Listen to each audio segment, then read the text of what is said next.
as a 5-minute vote. Pursuant to Clause 8 of Rule 20, the unfinished business is the question on ordering the previous question on House Resolution 756, on which the yeas and nays were ordered. The clerk will report the title of the resolution. House Calendar Number 45, House Resolution 756, Resolution providing for consideration of the bill, H.R. 4394, making appropriations for energy and water development and related agencies for the fiscal year ending September 30th, 2024, and for other purposes, and providing for consideration of the bill, H.R. 4364, making appropriations for the legislative branch for the fiscal year ending September 30th, 2024, and for other purposes. The question is on ordering the previous question. Members will record their votes by electronic device. I remind my fellow colleagues, this is a 15-minute vote.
On this vote, the yeas are 218, the nays are 207.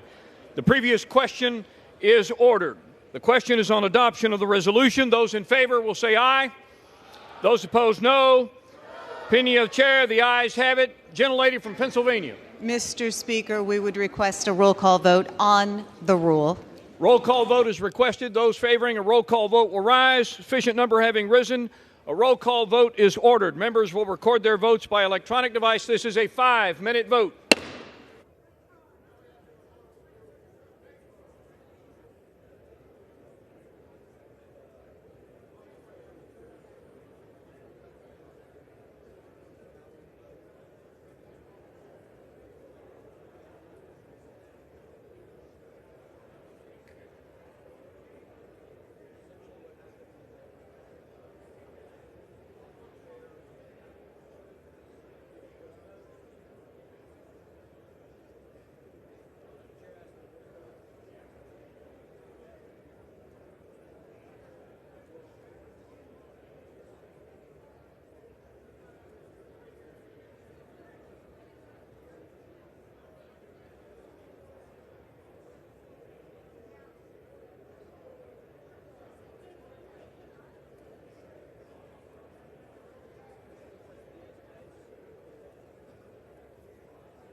On this vote, the yeas are 218, the nays are 208. The resolution is adopted. Without objection, the motion to reconsider is laid on the table. For what purpose does the gentleman from Florida seek recognition? Mr. Speaker, I rise to a question of the privileges of the House and offer the resolution I previously noticed. The clerk will report the resolution. House Resolution 757, resolved that the office of the Speaker of the House of Representatives is hereby declared to be vacant. The resolution qualifies as a question of the privileges of the House. For what purpose does the gentleman from Oklahoma seek recognition? Motion to table at the desk. The clerk will report the motion. Mr. Cole of Oklahoma moves to lay the resolution on the table. The question is on the motion to lay the resolution on the table. Those in favor will say aye. Aye. Those opposed, no. No. In the opinion of the chair, the ayes have it. Gentlelady from Pennsylvania. Yes, we would request the yeas and nays on this vote. The yeas and nays are requested. Those favoring a vote by the yeas and nays will rise. Sufficient number having risen, the yeas and nays are ordered. Members will record their votes by electronic device. This is a 15-minute vote.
On this vote, the yeas are 208, the nays are 218. The motion is not adopted. Pursuant to Clause 2A2 of Rule 9, the gentleman from Florida, Mr. Gaetz, and the gentleman from Oklahoma, Mr. Cole, will each control 30 minutes. The chair recognizes the gentleman from Florida. Thank you, Mr. Speaker. I yield such time as he may consume to my colleague from Virginia, Mr. Good. Gentleman from Virginia, Mr. Good, is recognized for such time as he may consume. And before the gentleman speaks, may I remind my colleagues that all parties need to be heard. Would you please clear the well and clear the aisles? And any extraneous conversations need to be taken from the floor.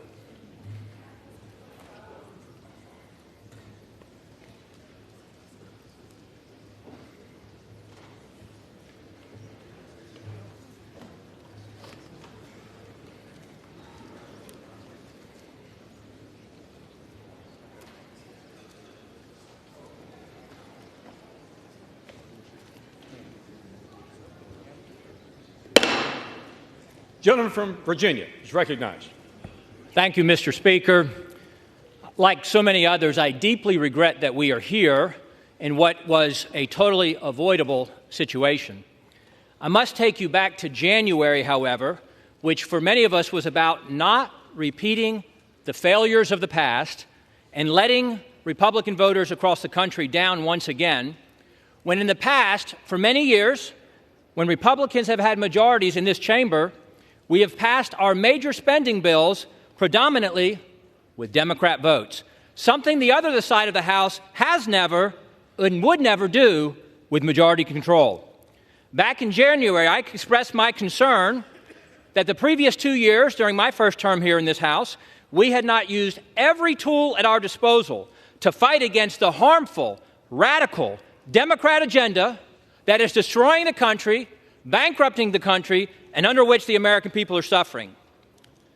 But most in here wouldn't know that I helped persuade my 5 colleagues who comprised the remaining resistance in the wee morning hours of January 7 to switch our votes to present to let Mr. McCarthy become Speaker. And I went to him on this very floor to tell him that he was finally going to become Speaker on the next vote. In that moment, it was clear to me that I or we could have asked for anything in exchange for switching our votes to present, but I and we asked for nothing. The very next week, I requested and had a meeting with Speaker McCarthy to tell him he had my full support and that I wanted him to be successful because the country needed him to be successful. In the ensuing months, I helped him narrowly pass the Parents' Bill of Rights and the Limit, Save, Grow bill. I think both of those by just 1 or 2 votes, helping persuade some of my most conservative colleagues to come along despite some of the concerns they had with those bills. And we remained united as a conference through the Limit, Save, Grow vote as we passed a bill that was cutting spending to pre-COVID levels for non-defense discretionary spending, or just over $100 billion, historic spending cuts, as the Speaker had committed to do in January, and it also included a host of other conservative fiscal reforms. Unfortunately, however, that unity and that commitment to significant year one cuts and spending reforms were discarded in the Failed Responsibility Act, as I call it, which passed overwhelmingly, once again, with a majority of Democrat votes, validating the concern many of us had in January. Many of us had begged the Speaker, pleaded with the Speaker repeatedly to utilize the debt ceiling to leverage spending cuts and reforms. But instead, he negotiated an unlimited increase to the debt ceiling through January of 25, as much as we can come together and gleefully spend through January of 25, with no significant wins for the American people in that FRA, or Failed Responsibility Act. But the Speaker then said that we would use appropriations. We would use appropriations to bring the fight and finally reduce our spending.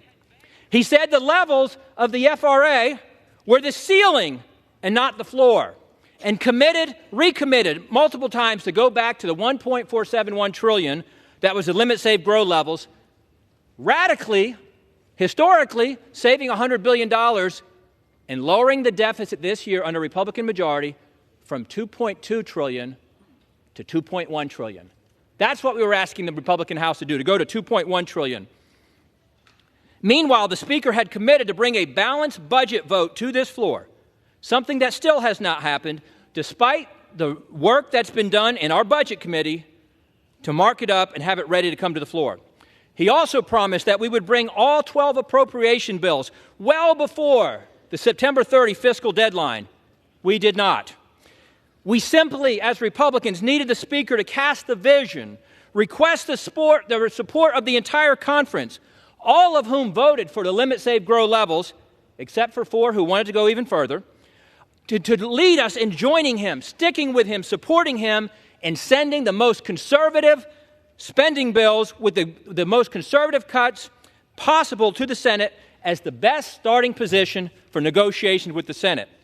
Many of us begged and pleaded with the Speaker to do that over the past 5 months.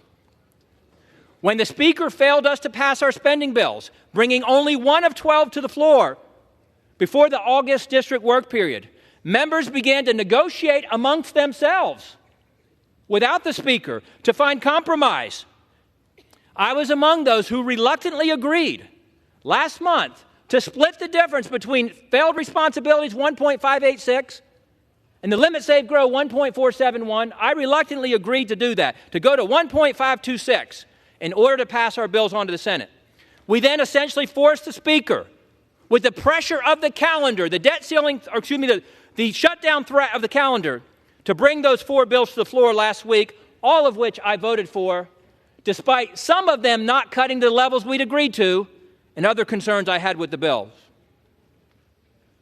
I reluctantly voted for the 30-day conditional CR, or continuing resolution, because it cut an additional $10 billion in the month of October, going back to the pre-COVID 1.471 levels for defense, non-defense discretionary, 30%, and it had border security.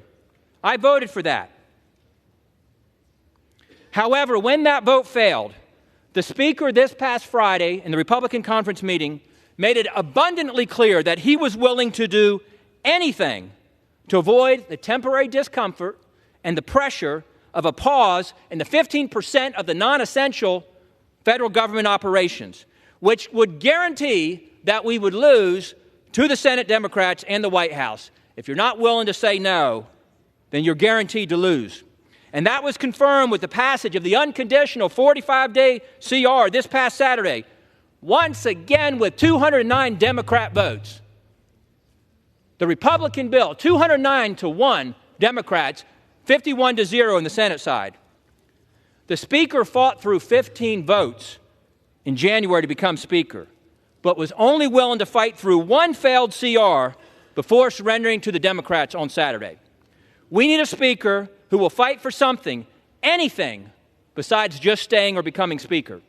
If there was ever a time to fight, with $33 trillion in national debt, a $2 trillion deficit this year, 40-year high inflation, 20-year high interest rates, a downgraded credit rating, and for the first time in modern history, the polls showing, despite all the help of the media blaming Republicans in the House, the polls showed that the public was blaming Biden and the Democrats for an imminent shutdown. If not fight now, when would we fight? Now is and was the time. With the Democrats driving the fiscal bus off the cliff at 100 miles an hour, we cannot simply be content to be the party that slows it down to 95 just so we can sit in the front seat and wear the captain's hat. Our current debt and our spending trajectory is unsustainable. We need a Speaker, ideally somebody who doesn't want to be Speaker and hasn't pursued that at all costs for his entire adult life, who will meet the moment and do everything possible to fight for the country. A red line was crossed for me, I regret, on Saturday, and chose regret that I must vote against the motion to table as I did and to vote to vacate the chair. And I yield back. Gentleman from Florida reserves his time. Gentleman from Oklahoma, Mr. Cole. Thank you very much, Mr. Speaker. I share one thing in common with my friend from Virginia. This is a very sad day, and certainly a day I never expected to have to live through. You know, I think broadly speaking, as I look across this floor, you can divide members into 3 groups. I'm very happy to be in the first group. The overwhelming majority of my party supports the Speaker that we elected. We're proud of the leadership he's shown. We're proud of the manner in which he's been willing to work with everybody in our conference and, I believe, in this chamber. There's a second group, small group. Honestly, they're willing to plunge this body into chaos and this country into uncertainty for reasons that only they really understand. I certainly don't. And then there are friends on the other side. I mean friends, honestly, with great sincerity. I have a lot of friends over there. And I recognize that my friends on the other side have a very complex set of partisan, personal, and political calculations to make. And I certainly wouldn't presume to give them any advice about that. But I would say, think long and hard before you plunge us into chaos, because that's where we're headed if we vacate the speakership. You know, I personally think there's really three reasons why we've come to this point. That's because at each three of these critical minutes, the Speaker did the right thing. First, there was a Speaker vote. You know, he got 85% of the vote in our conference, 90% of the vote from Republicans on this floor. Yet we had a small group that decided, no, they would dictate what they want. He didn't let that happen. He fought. Now, he fought for himself, but he fought for 90% of us, too, that wanted him to be the Speaker. And I appreciate that. Then, of course, we had the debt ceiling deal. Nobody here thought he could pass a bill. Nobody in America thought he could pass a bill. He did what speakers are supposed to do. He passed the bill. Then he sat down and negotiated with a Democratic Senate and a Democratic president and came back with a good deal, a deal that will limit spending. He did the right thing. Finally, last Saturday on this floor, we were on the verge of a government shutdown that the vast majority of members in this chamber did not want. A substantial majority on my side, an overwhelming majority on the Democrat side.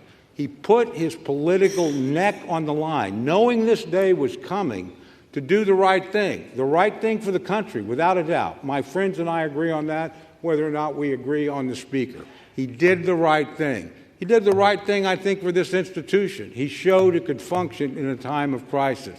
And finally, I think he did the right thing for our party. He made sure that we could continue to negotiate and achieve some of the very objectives my friend from Virginia laid out, and achieve them in divided government, which calls for some degree of give and take.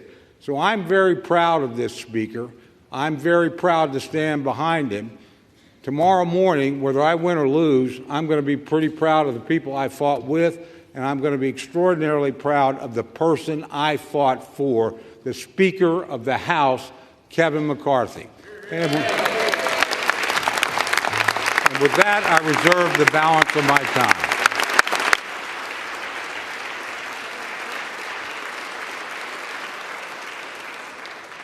Gentleman from Oklahoma's time is reserved. Gentleman from Florida. Mr. Speaker, my friend from Oklahoma says that my colleagues and I who don't support Kevin McCarthy would plunge the House and the country into chaos. Chaos is Speaker McCarthy. Chaos is somebody who we cannot trust with their word. The one thing that the White House, House Democrats, and many of us on the conservative side of the Republican caucus would argue is that the thing we have in common, Kevin McCarthy said something to all of us at one point or another that he didn't really mean and never intended to live up to. I don't think voting against Kevin McCarthy is chaos. I think $33 trillion in debt is chaos. I think that facing a $2.2 trillion annual deficit is chaos. I think that not passing single subject spending bills is chaos. I think the fact that we have been governed in this country since the mid-90s by continuing resolution and omnibus is chaos. And the way to liberate ourselves from that is a series of reforms to this body that I would hope would outlast Speaker McCarthy's time here, would outlast my time here, and would outlast either of our majorities. Reforms that I have heard some of the most conservative members of this body fight for, and some of the reforms that we've been battling for that I've even heard those in the Democrat caucus say would be worthy and helpful to the House, like open amendments, like understanding what the budget is. We have been out of compliance with budget laws for most of my life, most of many of your lives. And by the way, if we did those things, if we had single subject bills, if we had an understanding on the top line, if we had open amendments, if we had trust and honesty and understanding, there would be times when my conservative colleagues and I would lose, might be a few times when we'd win. There'd be times that we would form partnerships that might otherwise not be really predictable in the American body politic, but the American people would see us legislating. These last few days, we've suspended the momentum that we had established the week earlier, where we were bringing bills to the floor, voting on them, staying late at night, working hard. That's what the American people expect. It's something Speaker McCarthy hasn't delivered, and that's why I've moved to vacate the chair. I reserve. Gentleman's time is reserved. Gentleman from Oklahoma, Mr. Cole.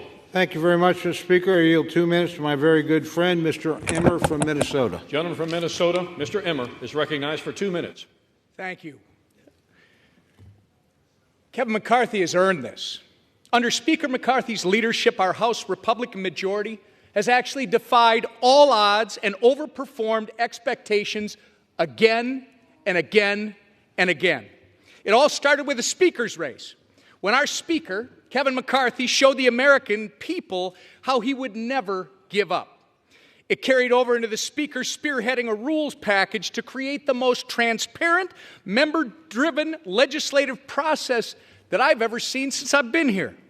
And since then, Speaker McCarthy's Republican majority has been successful in bringing common sense back to our nation's capital by passing legislation to affirm a parent's right to be involved in their child's education, bolster American energy production, fully fund veterans' care and benefits, fight back against the regulatory state, and continue delivering on our promise to rein in Democrats' reckless spending by passing fiscally responsible appropriations bills. We've also achieved historic conservative wins, like passing the strongest border security legislation in history, passing the first Republican-only NDAA in history, and passing the first Republican-only state and foreign operations appropriations bill. So many Americans are better off because of Kevin McCarthy's leadership.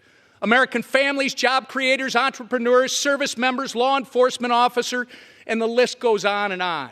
These are just a few of our House Republican majority successes. But make no mistake, we need Kevin McCarthy to remain Speaker if we're going to stay focused on our mission of delivering common sense wins for the American people. We've shown Americans what success looks like when we come together as a team. Now it's time for us to stand together stronger than ever so we can get back to the work our majority was elected to do. I'm proud to support the Speaker as we continue championing conservative priorities that will put our country on a better path. Thank you, Speaker McCarthy. Gentleman from Florida. I yield back.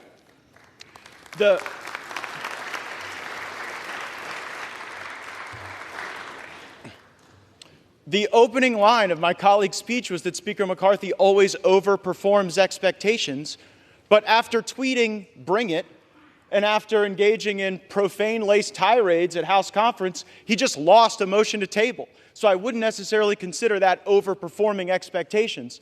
And time and again, I've heard my colleagues say that, well, he deserves it because he went through a tough speaker contest. Let me let everyone know, he prevailed in that speaker contest because he made an agreement to fulfill certain commitments to make this an open and honest process, and he has failed to meet those commitments, and that's why we are here. I reserve.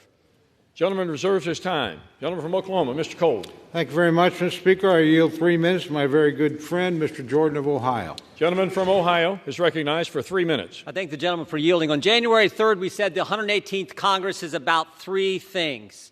Pass the bills that need passed, do the oversight work that needs to be done, and stop the inevitable omnibus that comes from the United States Senate right before the holidays. Kevin McCarthy has been rock solid on all 3. We have passed the bills we told the American people we would pass.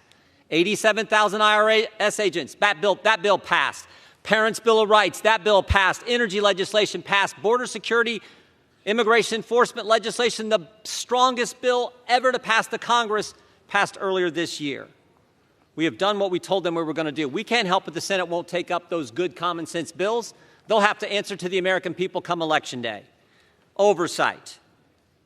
We have done the oversight that we're supposed to do. Because of our oversight, we know that parents were targeted by the Department of Justice. Because of our oversight, we know that 51 former intel officials misled the country weeks before the most important election we have. And because of our oversight, the Disinformation Governance Board at the Department of Homeland Security is gone. Because of our oversight, the memo attacking pro-life Catholics has been rescinded. Because of our oversight, unannounced visits to Americans' home by the Internal Revenue Service has stopped. That happened under Speaker McCarthy. And on the third one, on this side of it, we know there's a big old ugly bill coming at the end of the year, all kinds of spending, all kinds of garbage in it. We're still in that fight. Frankly, to Matt's point, we don't know how that one's going to shake out. But we do know this. We do know this. On Saturday, we didn't take the Senate's bill. They tried to send over and shove it down our throats on Saturday. We didn't take that bill. And it was a tough position he was in. There were 5 options on the table last week. Option 1 was to send a long-term CR over there that would have leveraged the 1% cut, something a bunch of us voted for, both parties. Couldn't get the votes for that one. Second option was to focus on the one issue the country now is completely focused on, the border issue. We couldn't get the votes for that one either. But when the Senate tried to send us that bill, he said no to it. I think the Speaker has kept his word. I know my colleagues and friends are saying different. I think he has kept his word on those 3 things that we talked about on January 3rd, and frankly, that entire week. He has kept his word. I think we should keep him as Speaker. I yield back.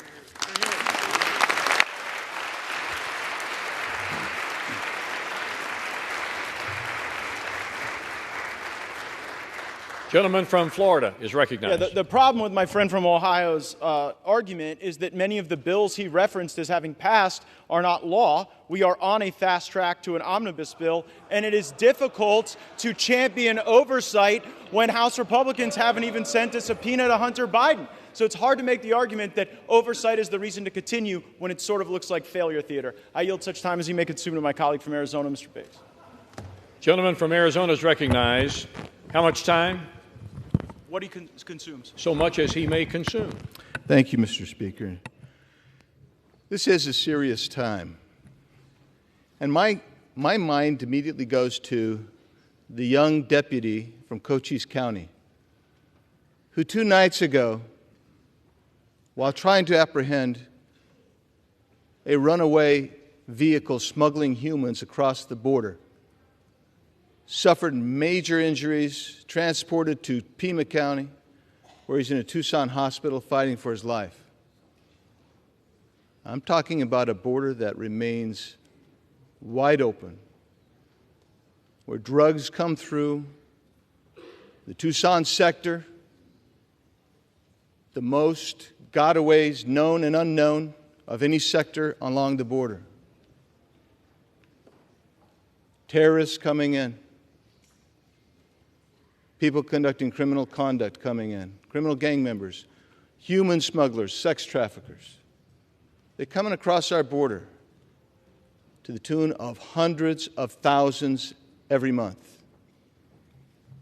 Now, I appreciate my colleagues and their position, but I would suggest something. I don't think you can just skip to last weekend and say, oh my goodness, a CR came out last weekend on Saturday. I think we need to go back to January. I'll say this.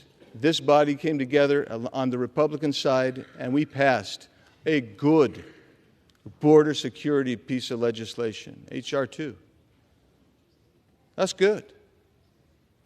And then last week we passed the DHS bill and the DOD bills, which had funding for our CBP, ICE, military leaders, military men and women.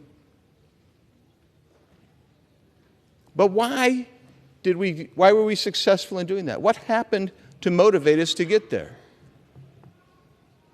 Well, for one thing, we didn't bother to pass the 12 appropriations bills as required under the Budget Control and Impounds Law of 1974.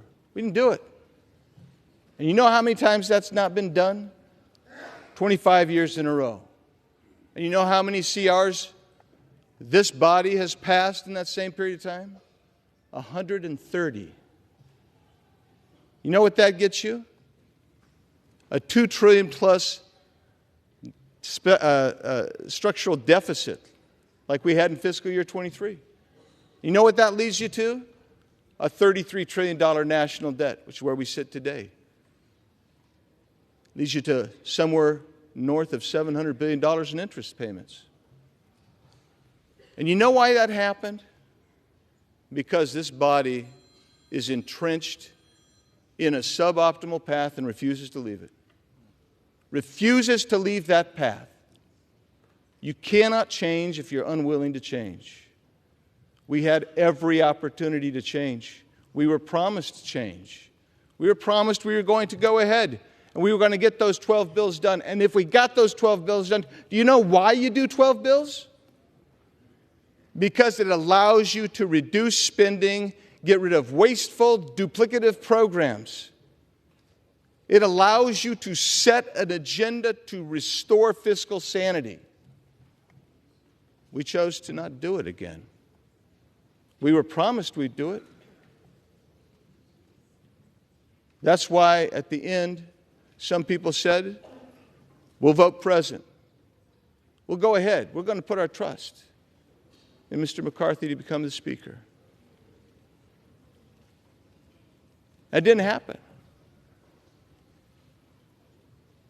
I suspected that would be the case. That was my struggle. That was my struggle last November and December. I iterated it to this body, our conference anyway.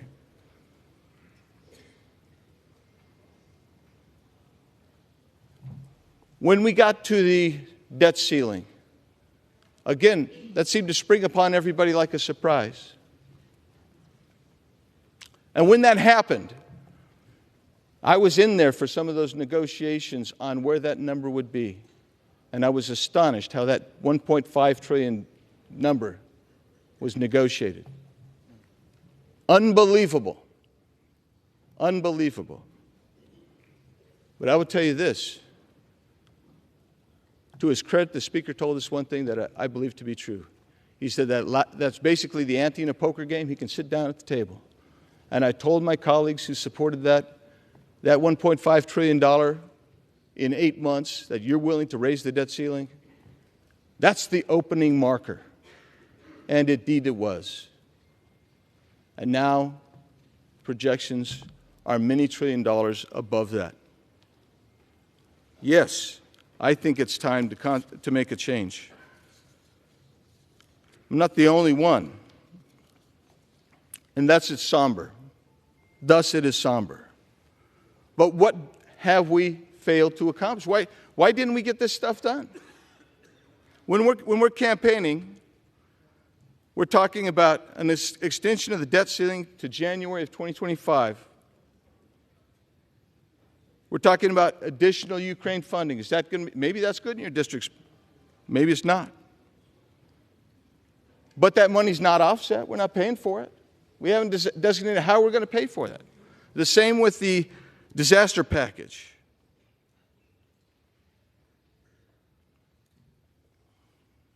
The IRS remains 80% increased. And I would tell you, I could go down the list, but I will just tell you why this happens. When you don't do your 12 budget bills, and you rely ultimately on a CR, and I'll get to the calendar in a second, what happens is you cannot leverage this administration to actually enforce the border laws that you need to have enforced. This is a lawless Biden regime. They will not enforce border laws. And we can pass them till we're blue in the face. But until you leverage the budget and the spending, you will not see enforcement by this administration. So now take a look at the calendar that we were just provided last week. We're supposed to finish by November 3rd our 12 bills. By November 17th, that's when we're supposed to see that the conference committees have come together, both sides, and we've resolved this.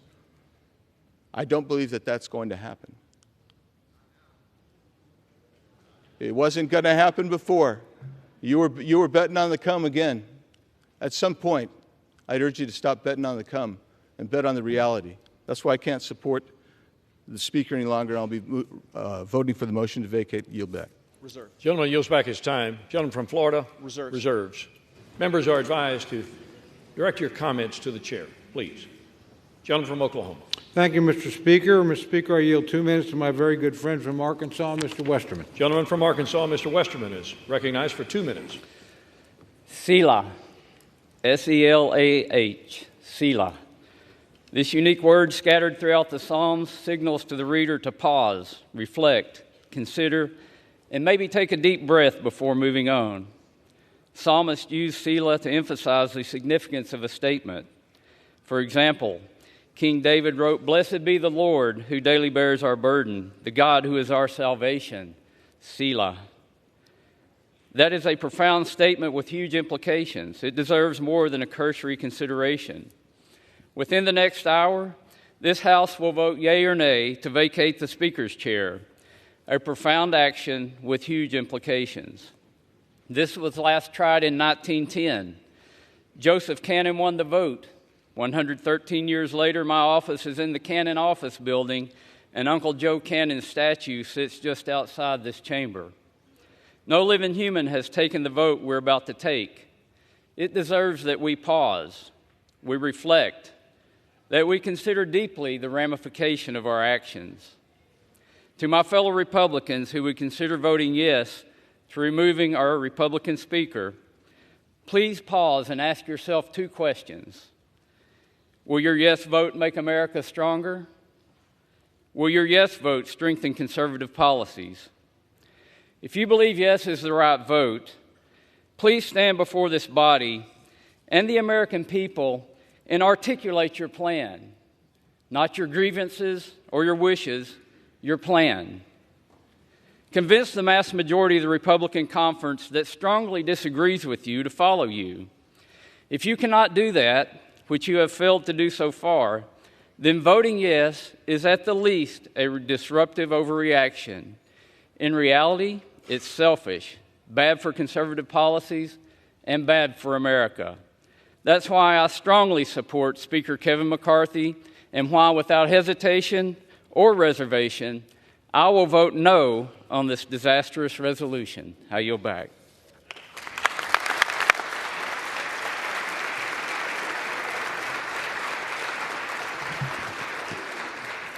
Gentleman from Florida. There's nothing selfish about wanting a Speaker of the House who tells the truth. I reserve. Gentleman reserves his time. Gentleman from Oklahoma, Mr. Cole.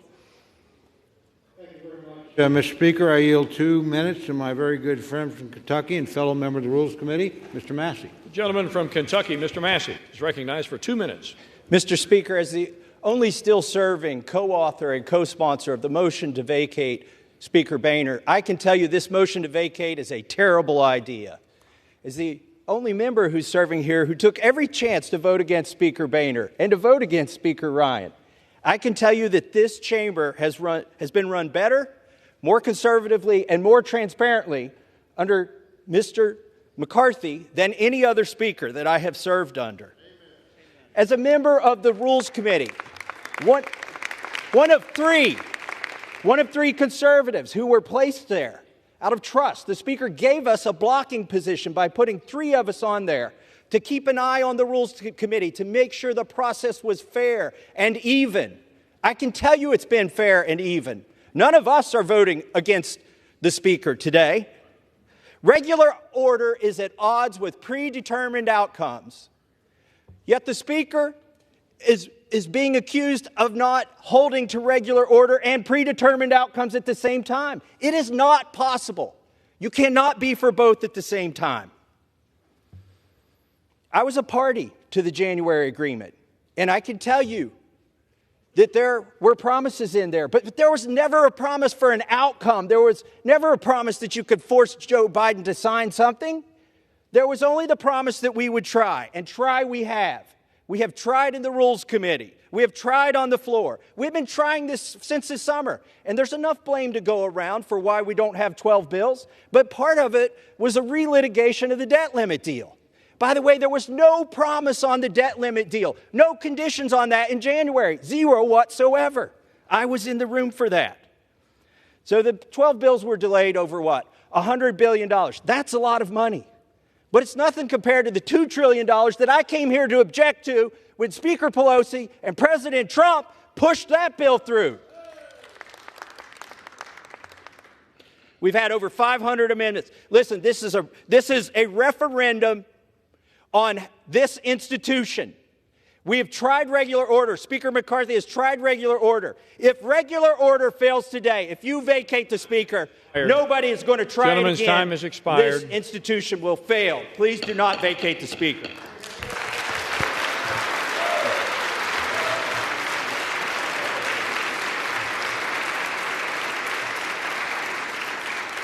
Gentleman from Florida. I reserve.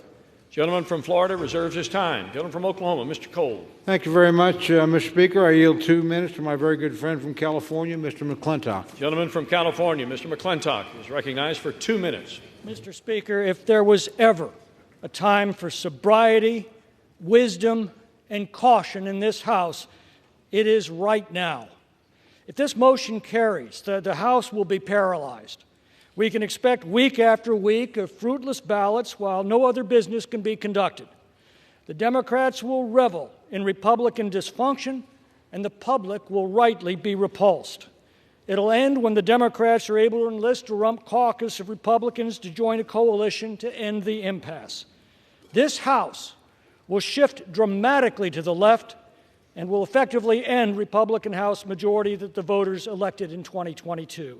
And this, in turn, will neutralize the only counterweight in our elected government to the woke left's control of the Senate and the White House at a time when their policies are destroying our economy and have opened our borders to invasion.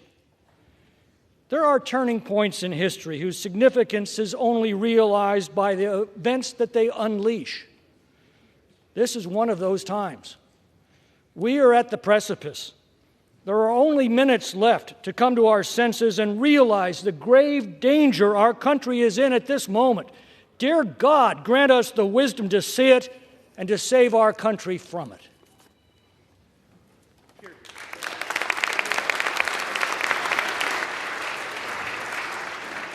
Gentleman from Florida. Mr. Speaker, there is nothing sober, wise, or cautious about the path we are on. We are on a path to financial ruin if this House does not take a different posture, a different procedure, and yield toward different outcomes and a better future. I reserve. Gentleman reserves his time. Gentleman from Oklahoma, Mr. Cole. Thank you very much, Mr. Speaker. I yield 1.5 minutes to my very good friend from Florida, Mr. Jimenez. 1.5 minutes. Gentleman from Florida is recognized for 1.5 minutes. I stand before my colleagues in the nation as a proud representative of the great state of Florida. I truly am beyond blessed to represent the paradise that is Miami-Dade County and the Florida Keys, and I am beyond proud to represent my community before this Congress, to stand with a leader who has consistently demonstrated an unwavering commitment to our country and to the principles that define us as Americans, Kevin McCarthy. Today is historic for a lot of reasons. For one thing, this is the first time in over 100 years as this has been attempted. But it's also because we're part of a Congress with historically tight majorities for the Republicans in the House and the Democrats in the Senate, and we have a Democratic White House. Divided government, that's what we have.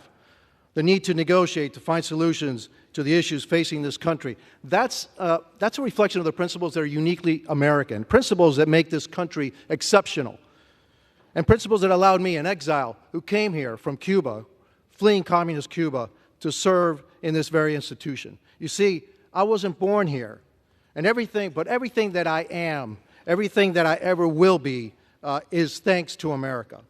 The best part about it is that my story, the story of the community that I'm so proud to represent, is a story of many in this body, is that we are not the exception in America, we are the rule. That's the America that Kevin McCarthy has fought for his entire career. Kevin McCarthy is a champion for the American dream, and he's proved it as our Speaker. Thomas Jefferson once said, "I predict future happiness for Americans if they can prevent the government from wasting the labors of the people under the guise of taking care of them." McCarthy. Gentleman's time has expired. Thank you. Let's keep Kevin McCarthy our Speaker. A great man, a great leader, a great Speaker. Thank you, and I yield back. Gentleman from Florida, Mr. Gaetz. Mr. Speaker, may I inquire as to my remaining time? Gentleman has 9 3/4 minutes remaining. I reserve. Gentleman reserves his time. Gentleman from Oklahoma, Mr. Cole. Much, Mr. Speaker. I yield 1.5 minutes to my very good friend from Iowa, the gentlelady, Ms. Henson. The gentlelady from Iowa, Ms. Henson, is recognized for 1 1/2 minutes. Thank you, Mr. Speaker. I rise today in support of our Speaker, Kevin McCarthy. Let's be very clear here. We would not have a House Republican majority without the relentless efforts of this man, our Speaker. Under his leadership, Joe Biden's policies have had a check and balance. His policies have created a horrific border crisis, 10,000 illegal immigrants a day surging across our border. Under Speaker McCarthy, Republicans have passed legislation to secure our border. Joe Biden has done everything to squash American energy, selling our oil reserves to China. Under Speaker McCarthy, Republicans have passed legislation to unleash American energy dominance. Joe Biden has spent taxpayer dollars like there's no tomorrow. Under Speaker McCarthy, we have returned to passing single-subject appropriations bills and ending the status quo of omnibus spending. One of the most valuable pieces of advice that I received was from Kevin McCarthy when I got here to D.C. He told me to separate the signal from the noise. The noise is those who are causing chaos for their own personal benefit while ignoring the needs of their constituents and this country, grinding our work here to a halt. The signal is the many accomplishments that we've delivered for the American people with Speaker McCarthy at the helm. The signal is the failures coming out of the White House time and time again. The signal is the work that we must do today and going forward to save our country for my kids and yours. My colleagues today here have a choice.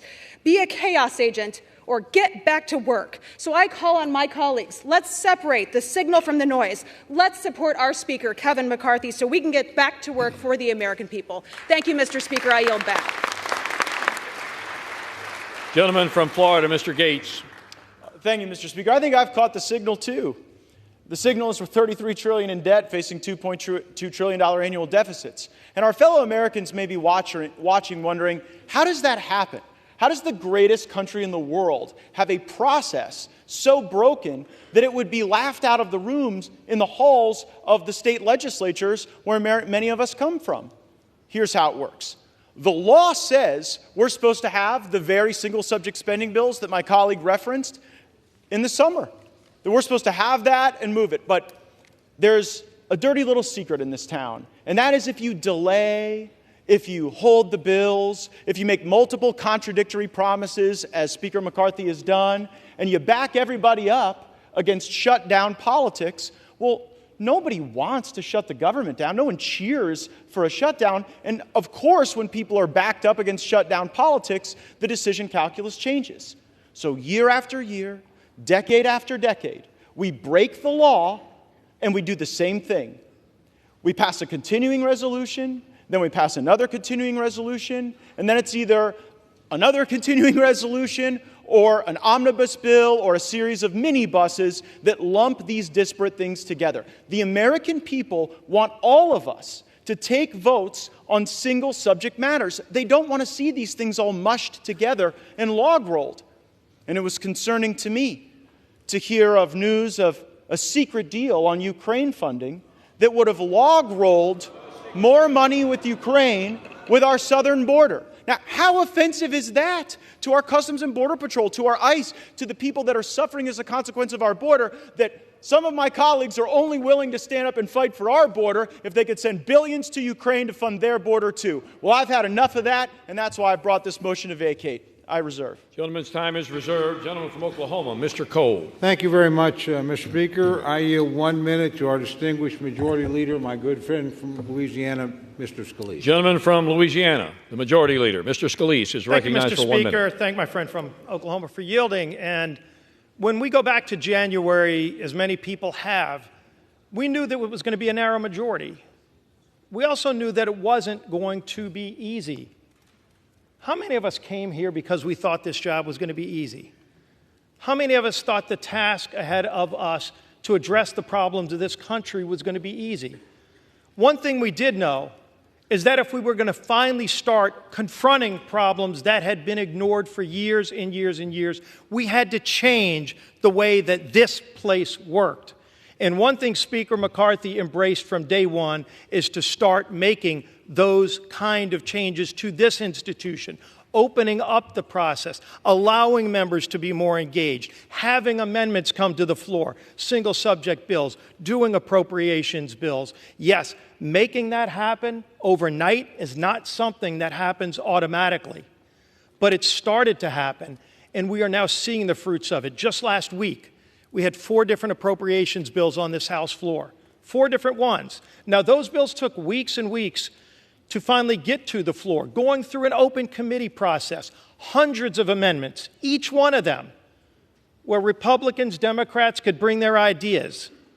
And we debated those bills on the floor, some until after midnight, where members could actually participate in the process. This has been a broken process for a long time. But it's a process where if we're going to confront the problems that families are facing, because right now we need to resolve our differences inside this House chamber before we can then go and fight for those families who are struggling. But every single day across America, families are struggling with real problems that we're going to have to get back to solving. And those problems are real for them. It's inflation, it's the economy, it's high energy costs. It's an open southern border that doesn't just affect the border states. It's affecting every state, Republican districts, Democrat districts. Everybody knows it. And it can be ignored by the White House, but this House is the only body that started to take action. When we, with H.R. 2, and then with the border bill last week, and with the action we took last week, over 70% of government funding passed out of the House. However everybody voted, Republican or Democrat, this House passed funding for over 70% of the federal government's operation, and it's sitting over in the Senate where they've passed 0. And we're going to beat up each other and talk about our internal processes, and we need to get our internal processes working better. But you know what? So does that other body over there, and so does the White House. Everybody in this town needs to be engaged in addressing these problems. But if we don't start here, and if we don't focus these next 45 days, because that's what we've got in front of us. We've got 2 bills this week. We've got 2 more appropriations bills next week. And if we're going to be confronting those, we've got to stay focused on our mission. What the other side does, let's continue to put pressure on them. But we also need to put pressure on ourselves to do our job.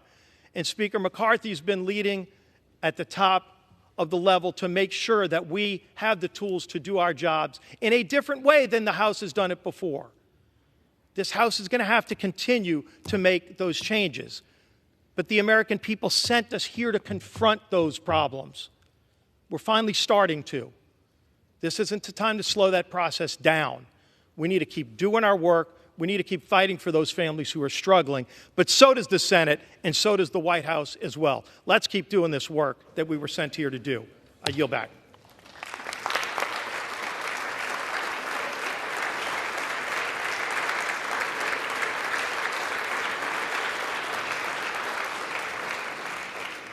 Gentleman from Florida is recognized with 7 3/4 minutes remaining. Mr. Cole commands 12 1/2 minutes left in this debate. Gentleman from Florida.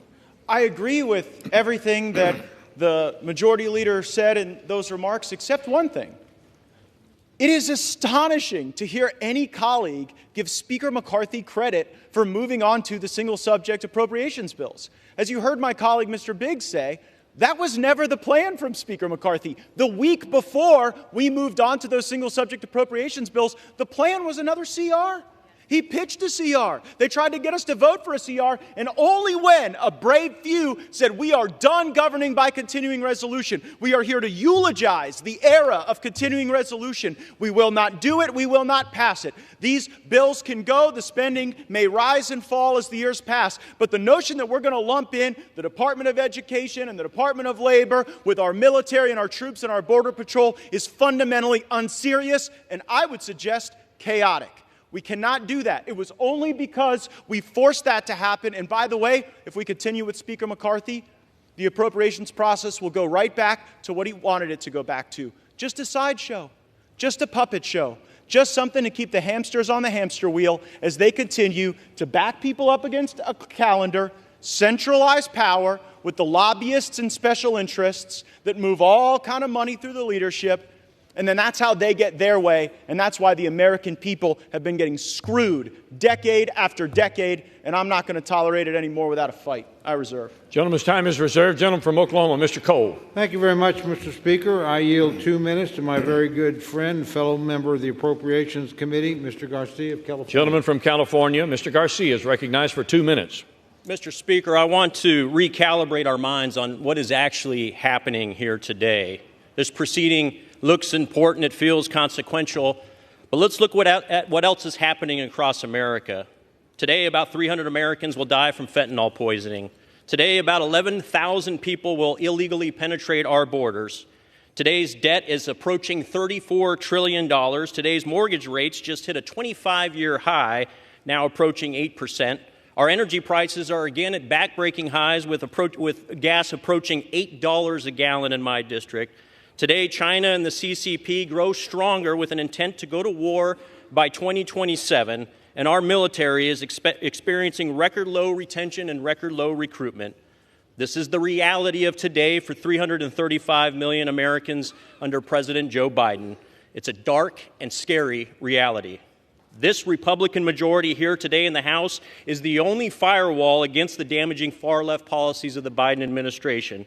The single-subject appropriation bills that we were supposed to be voting on this week will literally fight to reverse the darkness of these realities and fight inflation, cut spending, secure our border while enhancing our nation's security and investing in our soldiers at a meaningful level.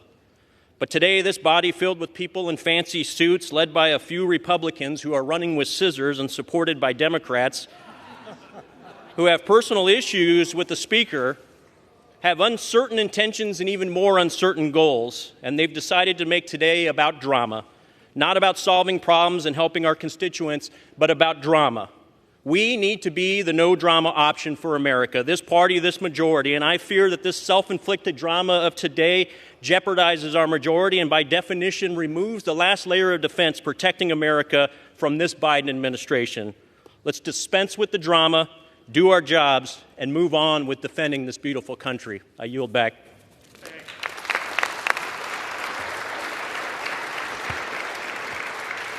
Gentleman from Florida. Yeah, I'm here to solve problems too, but we have decade after decade of history showing us that you don't solve any problems with continuing resolutions and omnibus bills. That creates more problems, more debt, more inflation, more pain for American families. So the way to solve problems is to break the fever dream of governing by continuing resolution and omnibus bill and instead return to the very single subject spending bills that we will only get if my resolution passes to vacate Speaker McCarthy. I reserve. Gentleman reserves his time. Gentleman from Oklahoma, Mr. Cole.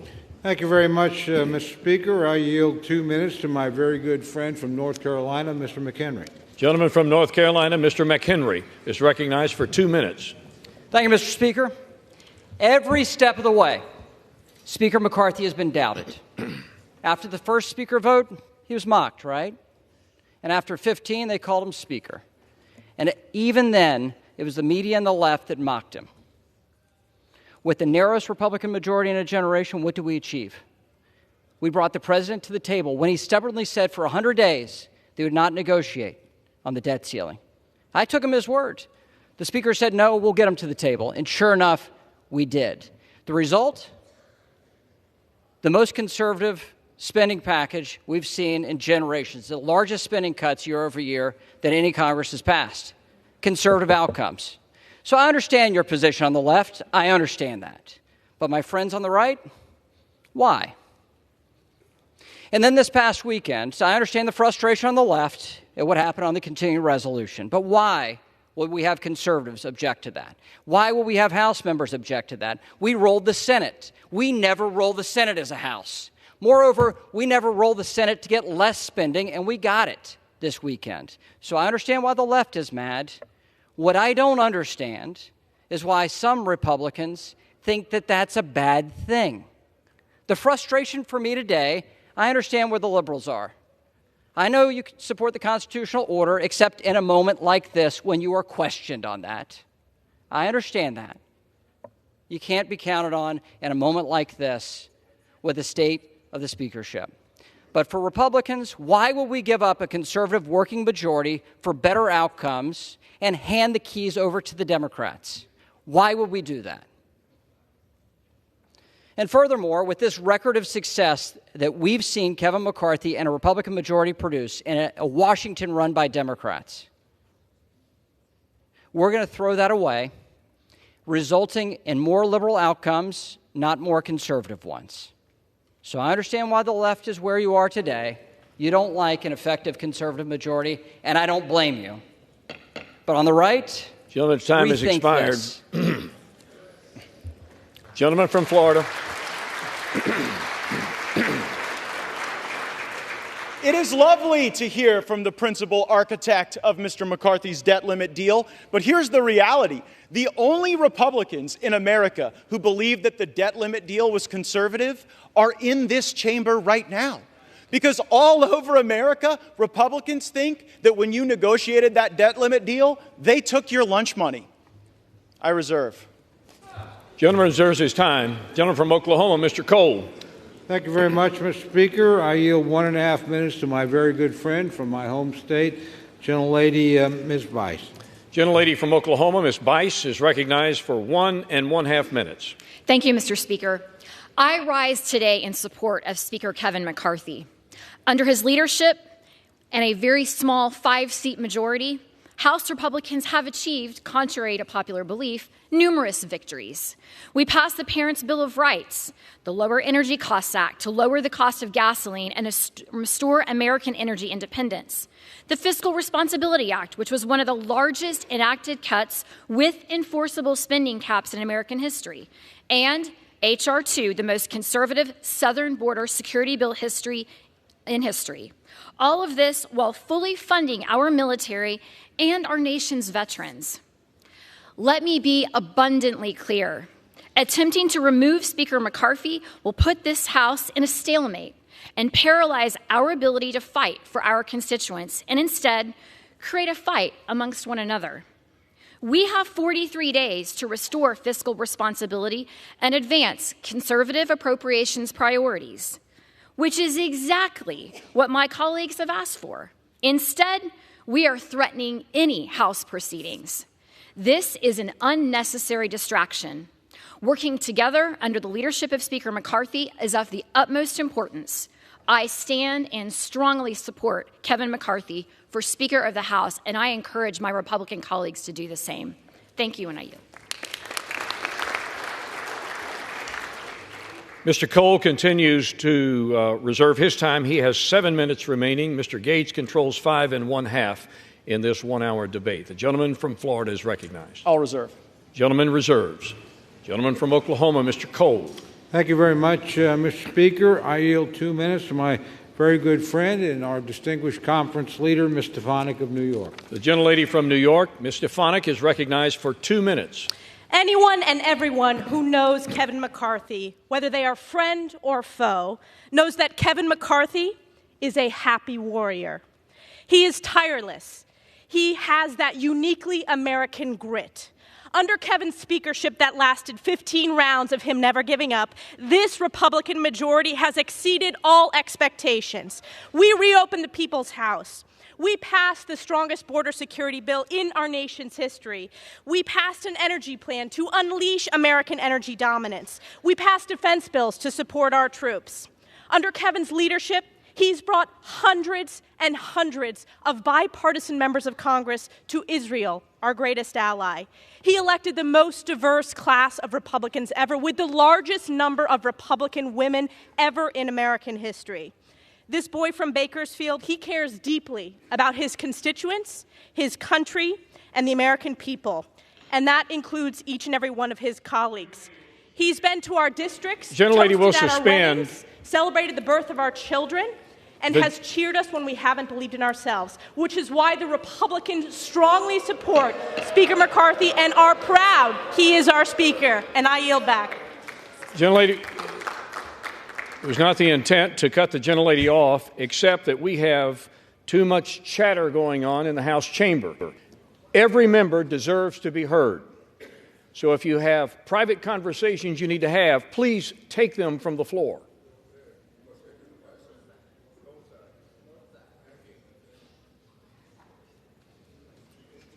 Gentlelady may continue. As I have said, the Speaker has been to our districts. He has toasted at our weddings. He has celebrated the birth of our children, mourned the loss of our loved ones. Now more than ever, the Republicans must unify. The stakes are too high. We need to save our country, which is why this conference is proud to strongly support Kevin McCarthy as Speaker of the House. I yield back. Gentleman from Florida. Now, I would just say if this House of Representatives has exceeded all expectations, then we definitely need higher expectations. And while it's heartwarming and kind that the Speaker calls people on their birthday and visits their district and congratulates them on their children, please know this isn't a critique of the individual, it's a critique of the job. The job hasn't been done. We've had multiple contradictory promises, and it's just quite something. For those of you keeping track at home, the last 3 speakers you've heard opposing my resolution all voted for the debt deal. So, if you believe that the debt limit deal that Speaker McCarthy brought into law was a good thing, maybe you agree with their perspective. I think the debt limit deal was a terrible deal, and that's one of the reasons. It really was the original sin of the McCarthy speakership, and it's one of the reasons I seek to vacate the chair now. I reserve. Gentleman, time is reserved. Gentleman from Oklahoma, Mr. Cole. Thank you very much, Mr. Speaker. I yield 2 minutes to my very good friend from the great state of Louisiana, Mr. Graves. Gentleman from Louisiana, Mr. Graves, is recognized for 2 minutes. Thank you, Mr. Speaker. I want to thank the gentleman from Oklahoma for yielding. Mr. Speaker, we've been here for 8 months with one of the tightest majorities in modern history. Yet look at the accomplishments of this majority, this conservative majority, with the majority of Republicans voting for the strongest border security in my lifetime, fighting against this incomprehensible energy policy that's driving up energy costs 40%, utility and gasoline payments, pushing Americans into energy poverty. We passed legislation to unleash America's energy resources, pushing back this administration's brainless policies on energy. We've passed legislation to pull back, to stop spending $4.8 trillion that I want to make note. My friends that are carrying this motion to vacate opposed. We've passed legislation to streamline regulations, permitting, environmental laws for the first time in 40 years. Again, my friends here opposed. We strengthened work requirements for welfare to get people back into the workforce. Again, my friends over here opposed. I keep wondering, what is going on? Are we redefining what conservative is? What's going on in this country today? What's going on in this body? Where you have Freedom Works, Heritage, Chip Roy, and Jim Jordan say something's conservative, and these folks say it's not, and they're right. And all of a sudden, my phone keeps sending text messages. Text messages saying, hey, give me money. Oh, look at that. Oh, look, give me money. I filed the motion to vacate. Using official actions to raise money. It's disgusting. It's what's disgusting about Washington. Mr. Speaker, we've watched as these folks right here that have brought up this motion to vacate have refused to pay our military service members, refused to pay them. I want to quote my delegation member, my senator from Louisiana, John Kennedy. If we're not going to pay our service members, if they're not going to be there to protect us, next time someone invades America, call a crackhead. Let me know how that works out for you. Yield the gentleman another 30 seconds. Gentleman is recognized for an additional 30 seconds. Mr. Speaker, I've heard people talk about bad faith here. I've heard them make reference to this January agreement. My friends from Arizona, Virginia, and Florida. Let me be crystal clear. Not a single one of them were in the room. You know what? The Speaker didn't meet the targets of that January agreement. He exceeded them. The greatest savings in American history. The greatest savings in American history. Mr. Speaker, this isn't about fundraising. This is about our country. It's about our children and our grandchildren.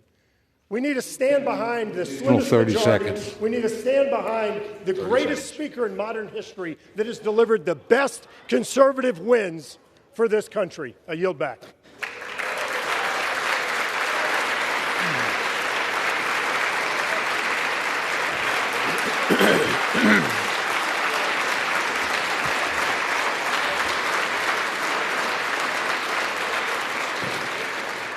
The gentleman from Florida.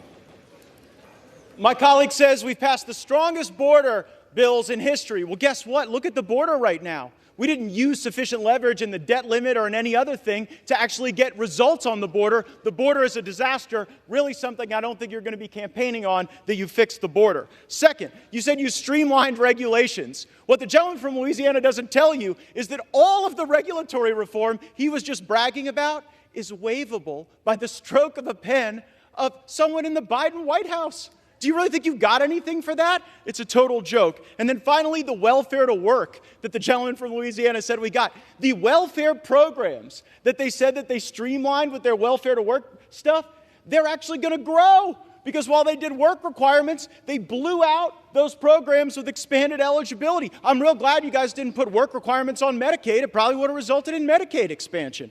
And when it comes to how those raise money, I take no lecture on asking patriotic Americans to weigh in and contribute to this fight from those who would grovel and bend knee for the lobbyists and special interests who own our leadership, who have, boo all you want, who have hollowed out this town and have borrowed against the future of our future generations. I'll be happy to fund my political operation through the work of hardworking Americans, $10 and $20 and $30 at a time, and you all keep showing up at the lobbyist fundraisers and see how that goes for you. I reserve.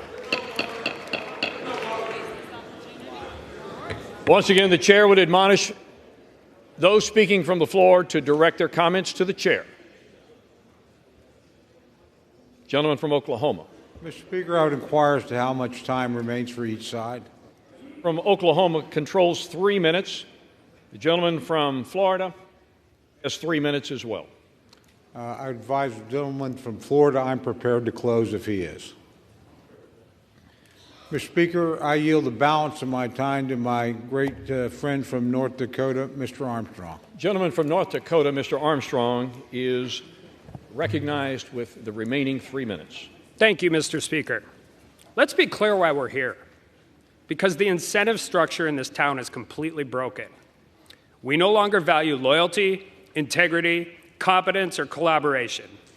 Instead, we have descended to a place where clicks, TV hits, and the never-ending quest for the most mediocre taste of celebrity drives decisions and encourages juvenile behavior that is so far beneath this esteemed body. Kevin McCarthy has done more in 9 months to restore the people's house than any speaker in decades. We have done regular order. We have had open amendments. And every single member of this chamber has the right, the ability, and the opportunity to be heard on the floor. It's been messy. It's been raucous. And at times it's been chaotic. And God bless every minute of it. Because democracy is supposed to be hard. And because the alternative is a closed-door process where 2,000-page bills come out of the Speaker's office at midnight and are forced to the floor the next morning. Kevin McCarthy has broken that cycle. That alone is enough for him to remain our Speaker. But that doesn't deliver his opponents what they crave the most: attention. We shouldn't stand for it. I won't stand for it.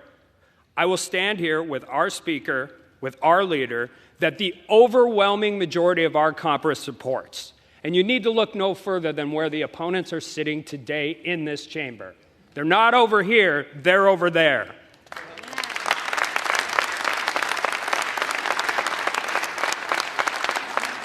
So we're going to face these challenges together, and I say bring whatever comes next, because we believe in the job you have done, Mr. Speaker. We believe in your vision.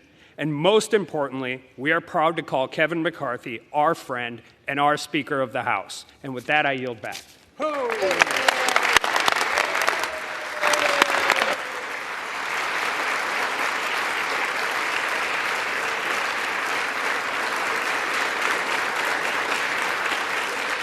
Gentleman yields back his time. The gentleman from Florida is recognized with 3 minutes remaining. To be clear, I tried to get one of the 3 podiums on the Republican side, and y'all wouldn't let me have them, so you sent me over here. But you know what? I'll make this argument at any desk in this building, from the well, from the chair. I'll make it on every street corner in this country that Washington must change. We have to break the cycle. We have to break the fever. And I would hope truly, that the reforms that we are fighting for are reforms that would last and be embraced and that would democratize power in this institution beyond the privileged few who back us up against shutdown politics and Christmases and deadlines in order to achieve their objectives.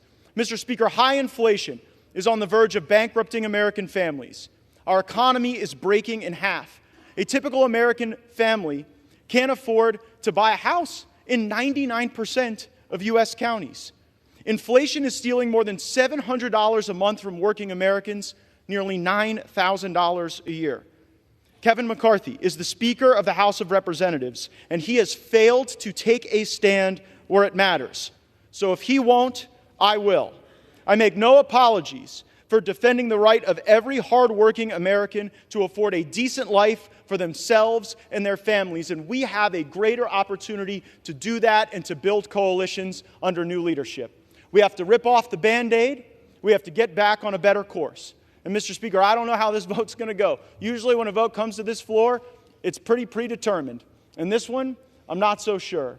But I am sure that we've made the right argument, that this place deserves single-subject spending bills, that we should have 72 hours to read a bill, that something that spends more than $100 million shouldn't be put on the suspension agenda such that we can't amend it, and there shouldn't be secret side deals made on a continuing resolution to lump Ukraine in with border security. That is not right for Ukraine or border security because it fails to give either of those issues the dignity that they would require. But we can return that dignity to this House. We can get back on a better path. We can have single subject appropriations bills. We can set a budget top line. We haven't had a budget in this place since I was in high school. So let's get a budget. Let's get our act together. Let's get on with it. Let's vacate the chair. And let's get a better speaker. I yield back. Gentleman yields back his time. All time for debate has expired. Without objection, the previous question is ordered on the resolution. The question is on adoption of the resolution. Those in favor say aye. Aye. Those opposed, no. No. The noes have it. The resolution is, gentleman from Florida. I'd request the yeas and nays. The yeas and nays are requested. Those favoring a vote by the yeas and nays will rise. A sufficient number having risen, the yeas and nays are ordered.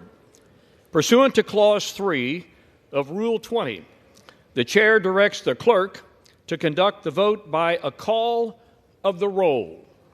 The clerk will call the roll alphabetically by surname.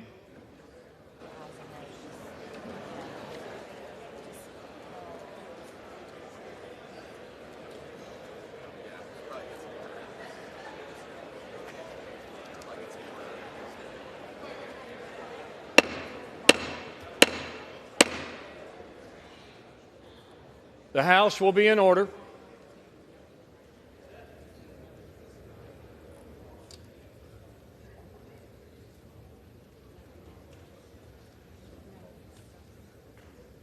The clerk may call the roll.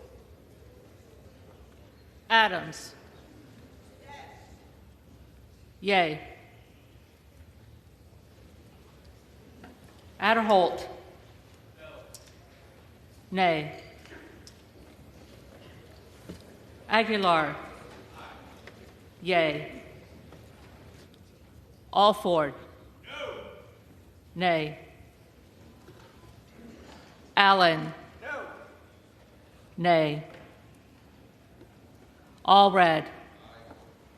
Yay. Amadei.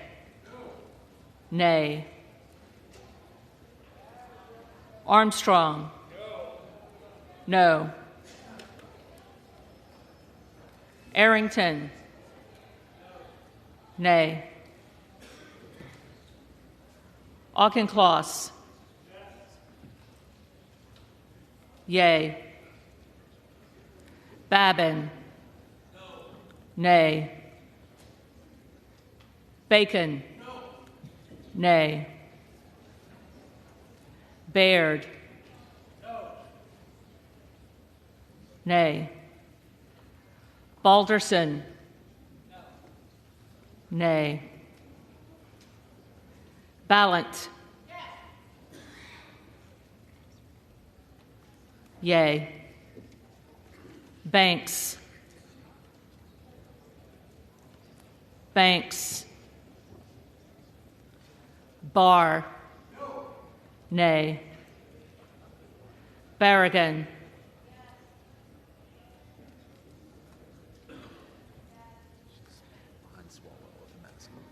Berrigan. Yay. Bean of Florida. Nay. Beatty. Yay. Bentz. Nay. Barra. Yay. Bergman. Nay. Beyer. Yay. Bice. Nay. Biggs. Yay. Bilirakis. Nay. Bishop of Georgia. Yay. Bishop of North Carolina. Yay. Nay. Blumenauer. Yay. Blunt Rochester. Yay. Boebert. Nay. Bonamici.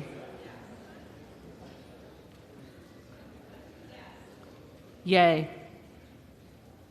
Bost. Nay. Bowman. Yay. Boyle of Pennsylvania. Yay.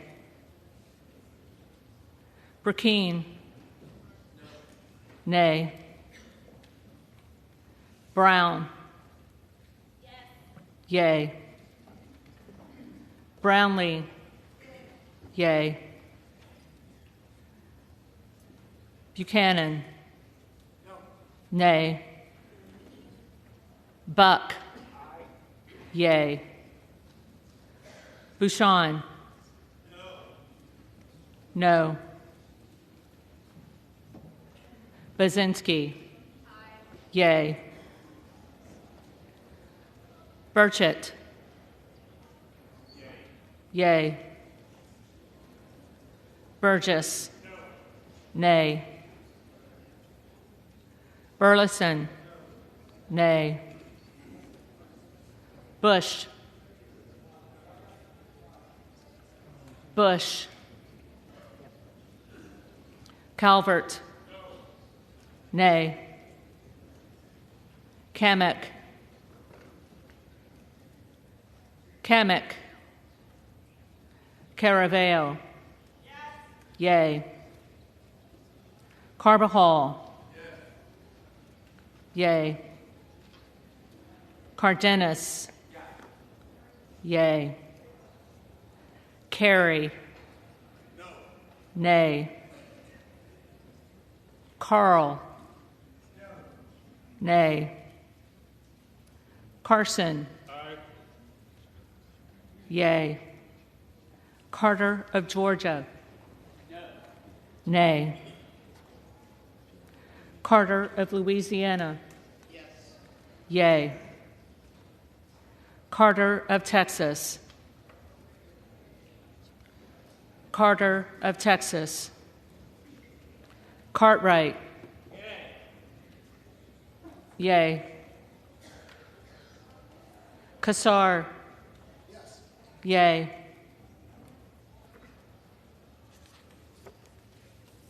Case. Yay.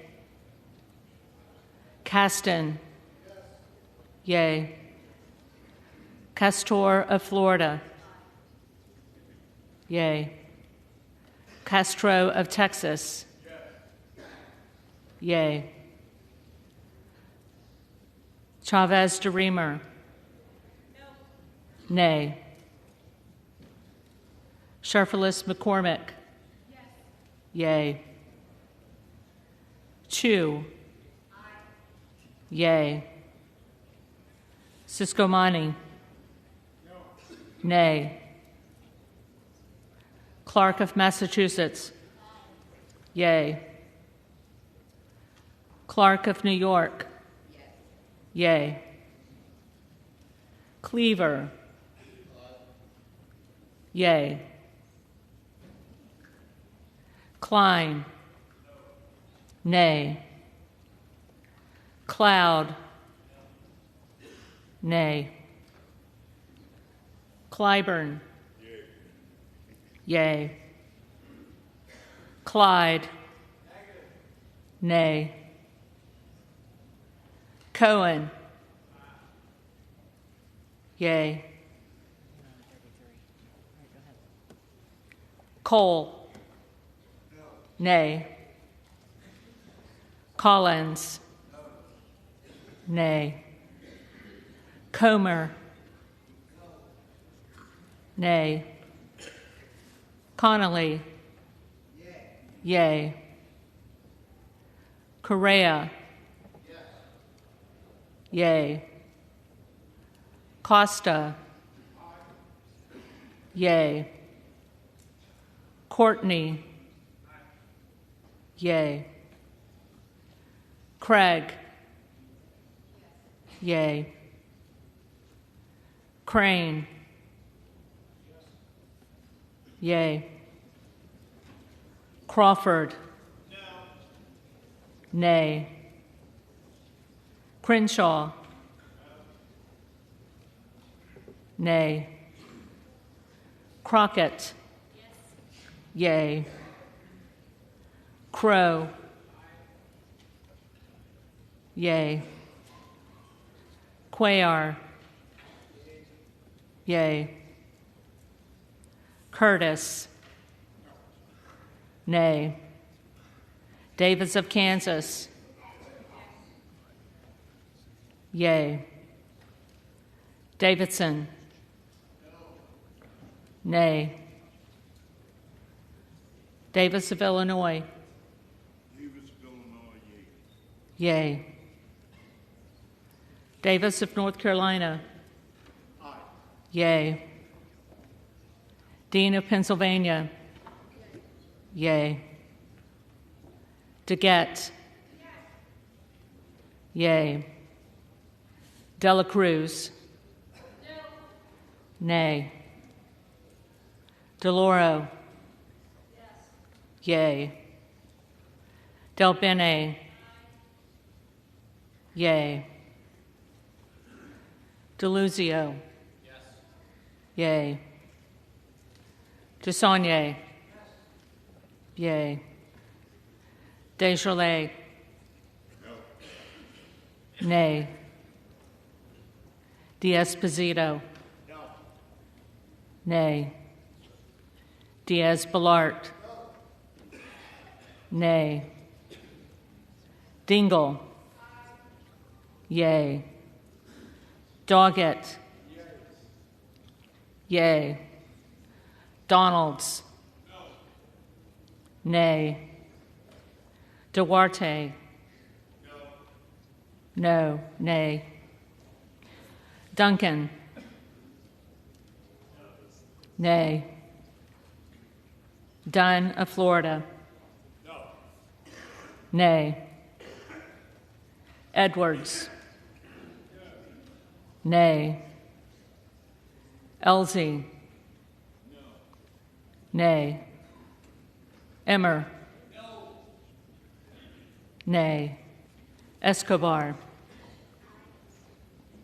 Yay. Eshue. Yay.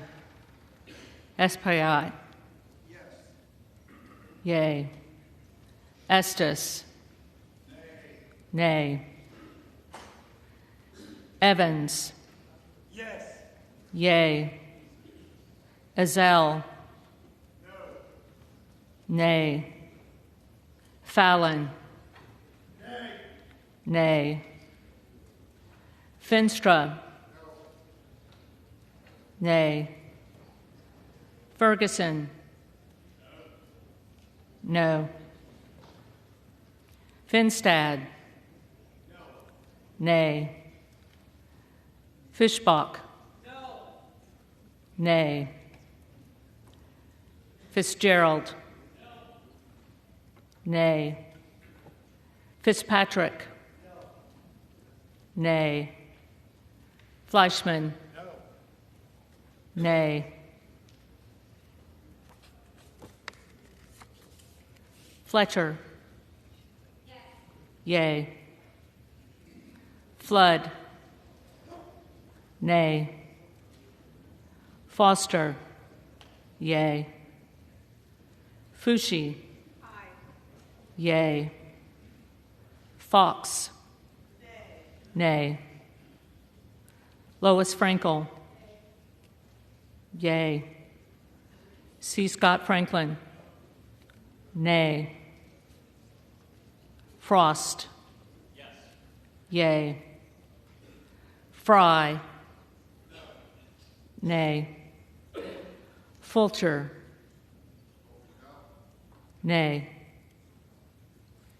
Gaetz. Yea. Gallagher. Nay. Gallego. Yea. Garamendi. Yea. Garbarino. Nay. Mike Garcia. Nay. Robert Garcia. Yea. Garcia of Illinois. Yea. Garcia of Texas. Yea. Jimenez. Nay. Golden of Maine. Yea. Goldman of New York. Yea. Gomez. Yea. Tony Gonzalez. Tony Gonzalez. Vicente Gonzalez. Yea. Good of Virginia. Yea. Gooden of Texas. Gooden of Texas. Gosar. Nay. Gottheimer. Yea. Granger. Nay. Graves of Louisiana. Nay. Graves of Missouri. Nay. Green of Tennessee. Nay. Green of Texas.